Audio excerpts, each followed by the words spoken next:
Millions of Americans were fortunate to see the once-in-a-lifetime spectacle of Operation Sail, and it's almost a sure bet that most of them also caught a glimpse of one of the two behemoths of the sky owned and operated by Goodyear.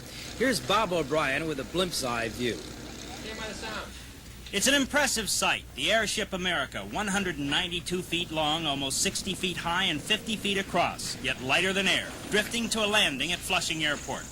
It takes a ground crew of at least 13 men to bring the blimp to a halt. The America, one of a fleet of 4 Goodyear blimps, spends the winter months at her home base in Houston, Texas. For more than 6 months each year, the airship and her traveling crew of 22 are barnstorming the nation.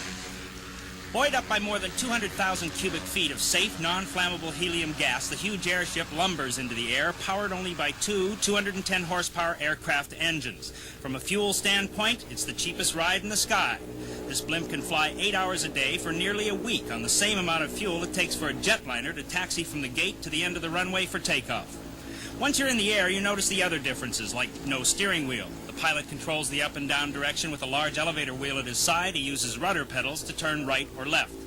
Then there's the lack of speed. Most motor scooters have bigger numbers at the end of their speedometers than this blimp, which cruises at around 35 miles an hour and tops out at only 50, which is what makes this ride so delightful.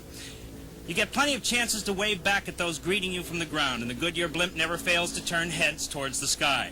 Captain Frank Hogan has been flying Goodyear blimps since 1952.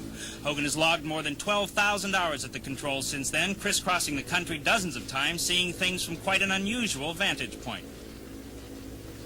Flying cross country, especially the small country schools, as we go by them, the noise arouses them, and out they come. School's out for a few minutes. The kids enjoy it. They get out of school for 5 or 10 minutes. They wave at us, they holler at us. Many times we get letters from them after we get back to our base. What about farmers plowing their fields and things?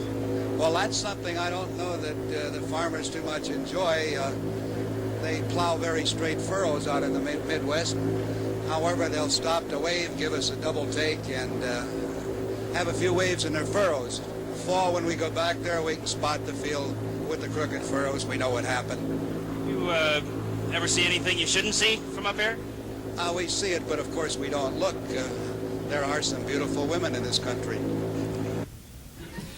Captain Hogan compares making a landing approach with his airship to a swimmer trying to cross a swiftly moving stream. You have to aim at a point far upwind from the landing target because the winds often blow the blimp at cross angles to the approach path.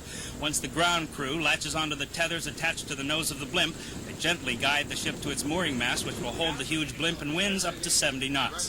It's a fantastic ride, but unfortunately, the airship America will not be open to the public on this visit to New York. But during the winter, you can take rides on Goodyear blimps if you happen to be at one of their home bases in Houston, Los Angeles, or Miami. If you get the chance, do it. It's an experience you're not likely to forget.